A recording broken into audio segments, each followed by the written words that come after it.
I'm breaking down this satellite receiver just to see what's inside.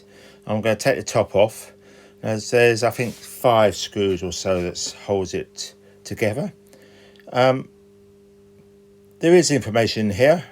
Now I'm not going to fix it. I'm not going to do anything other than strip out the boards and show you what's inside. And hopefully it will give you some information that might help you in repairing or rebuilding the one you've got. So I'm basically taking the front panel off now. Just undoing the clips. Be careful with the clips, they're quite easy to break. And whenever you are taking connectors off, just make sure that you don't tug it too hard for it to break.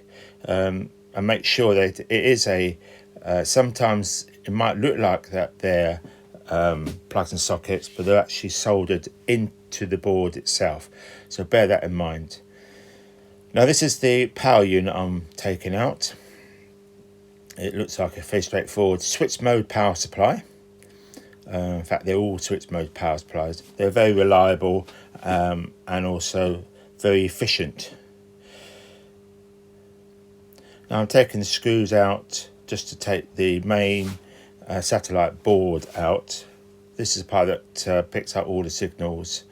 Now if you look carefully, on the right hand side is where you have the satellite input. This particular one is one input and a loop out.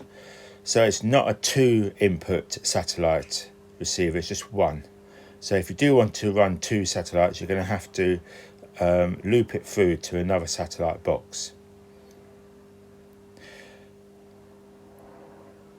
So there are quite a few screws that hold this in place. As soon as you take out all the screws, the board falls out. Now that is the actual satellite decoder. Now, one of the main problems here is that these, the switch and the mains input, they're extremely tight fit. So what I'm doing here, since I don't want to keep the satellite box, I'm just literally ripping it out to protect the switch from any damage. This is the front panel, just taking that off.